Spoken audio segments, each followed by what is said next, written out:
Hello, resident 80s fan here, and welcome to my first ever vlog on the JadeBlade channel. This is an exclusive vlog coming to this channel.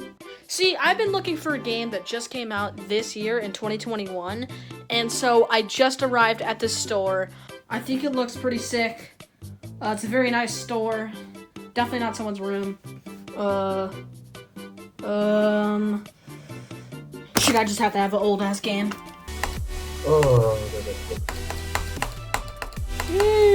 Video games are a form of media that I just sorta kinda enjoy.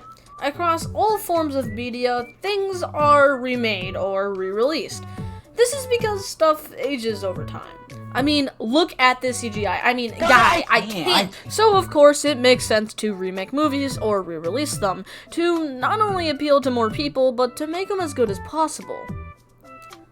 Or they can make them to make a shit ton of money. But when it comes to video games, most people don't seem to mind remasters or remakes. This is because having games be available on new platforms with better graphics is simply far better and more important than having an upscaled video file for $20. Video games are extremely prone to aging.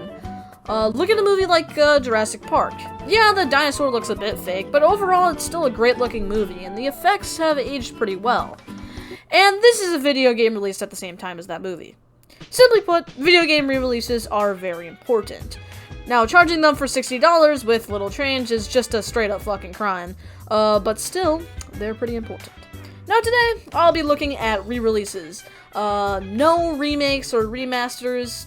I might touch on those, but we're mainly just looking at re-releases. Now, a remake is when you take a game and remake it from the ground up with new graphics and possibly gameplay changes. A remaster is just simply taking the game and cleaning it up with a better resolution and higher frame rate.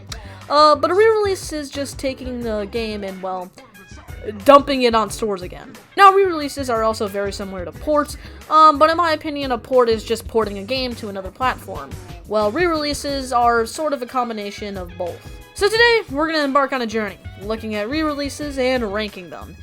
Starting with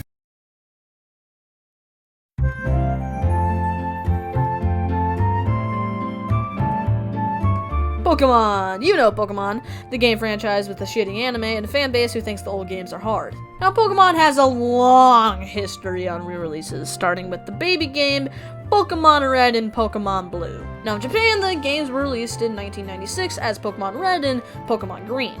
But for some reasons, Americans said, "Holy fucking shit, is that green? No!" And, that's how we got Pokemon Blue. This and Pokemon Red came out in 1998 here in North America, and it was a huge commercial success, becoming one of the best-selling, if not the best-selling RPG of all time.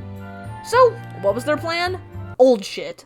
Pokemon Yellow came out here in 1999, and it was an enhanced version of Generation 1. It was also re-released on the same console, being the Game Boy. It features Pikachu as the starter and fixes some issues, like making Charizard actually be able to learn Fly. However, besides some small changes to moves and other stuff, a lot of the game-breaking bugs were not fixed. It also cost $30, which was pretty cheap, but for such a small amount of changes, it really probably should have been $20. However, Pokemon didn't stop there. In fact, they decided to remake Pokemon Red and Green as Pokemon Fire Red and Leaf Green. These games added a lot more modern additions, including moves and other new modern battle mechanics like abilities, as well as improved the graphics significantly. But these games came out in 2004. We need to rewind back to 2000 when Pokemon Gold and Silver came out, and they technically remade the Kanto region there. And not only that, but Pokemon Gold and Silver eventually got remakes, which means they remade the Kanto region again. And then in 2018, they remade it again with Pokemon Let's Go, which means they remade the Kanto region 4 fucking times. Now, besides the Kanto region, the Generation 2 games also got an enhanced re-release in the form of Pokemon Crystal. In fact, for the 3rd, the 4th, the 5th, and the 7th generation of Pokemon, they all received an enhanced re-release. I guess Pokemon Black and White got a sequel, but they're pretty similar games. Now, Pokemon Sword and Shield, being the 8th generation, hasn't actually gotten an enhanced re-release. But this is because they instead received DLC, adding a few new places, and adding some new gameplay mechanics, and then adding back some more Pokemon for around $30.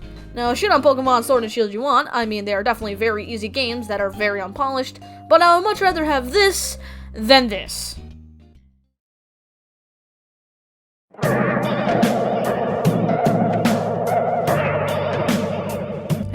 You know Atlas, the company that I keep sucking off. Now, I love Atlas, but I don't love that all they do is re-releases. Atlas has probably the most amount of re-releases, and I hate it, and I love it. On one hand, it's cool to see them revisit great games and add stuff like voice acting and new story content and quality of life improvements. Now, what I don't like about it is that it's lazy, and well, that. But enough shitting about that. Let's talk about Persona. First, we have Persona 1, which came out in 1997 here in America as Persona Revelations. And they turned one of the characters black, and they made a lot of censoring. This eventually got ported to Windows 98, which obviously everyone has access to, but besides the PC port, we later got a PSP port in 2009, which fixed a few things, like making marks have less pigment. Now, Persona 2 also got a port to the PSP, which came much later, but enough talking about that, let's talk about that.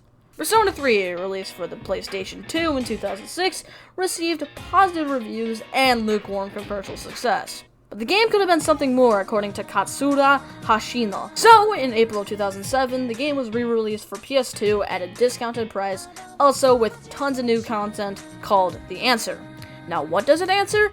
How to ruin a game's ending. So Persona 4 started development and was eventually released in 2008 for the PS2. Once again, it was a critical and commercial success. But it wasn't until 2012 when the game was re-released for the PS Vita for them to truly have the best vision for Persona 4. Now, what did the PS2 in 2008 and the PS Vita in 2012 had? They were both on life support. I got shit to do next week. Yeah, I got shit to do too. I got shit to do like tomorrow. Got dreams and stuff. We've been through a lot. We've been through a lot today. Yeah, today we got really far. But somehow, the game was a huge success. Now, Persona 4 Golden added a lot of new content, like a new dungeon and an epilogue. Then, Persona 4 Golden came out for PC in 2020 and sold over 1 million copies. So, that's pretty cool. So, a year before Persona 4 Golden came out, Atlas released a new game on Xbox 360 and PlayStation 3 called Catherine. Now, I'm planning on making a video on this game, but for now, let's just say it's pretty good.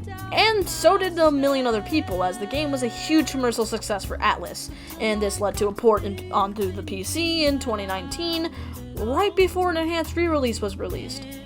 This has to be one of the most sus things I have ever seen. Did I actually just say sus in the script? Why did I write fucking sus in the script? What the fuck was I on? I mean, why would you port over an old version of the game to PC right before an enhanced version with gameplay improvements and new story content was coming out? I mean, Atlas, the shit that you were smoking that day must have been real good, because this move is mentally ill. But back on to Persona, we have Persona 5 and Persona 5 Royal.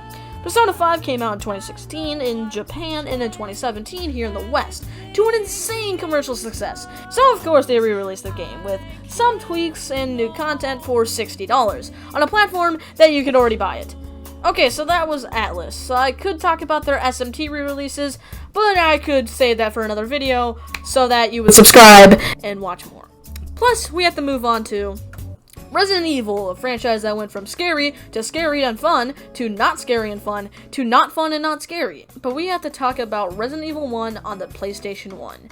This game was seen as revolutionary, creating an entirely new genre of games called survival horror, even though Alone in the Dark did it much earlier, but okay. But playing this game now is like shooting yourself with bullets that hurt just as much as they would be, but they can't actually kill you. Thankfully, Capcom has your back with the remake of Resident Evil 1 on the GameCube, which is the same game, but looks 90 times better. But did you know that both Resident Evil 2 and 3 got ported to the GameCube? I mean, let's go! So that ends the journey. And overall, re-releases are lazy, boring, but are still very cool to see. Sometimes I need something old and wrinkly, with just some new paint on it, and that's what these are for. So overall, I give it an 8 out of 10. A little something for everyone. Oh yeah, by the way, I have a Discord.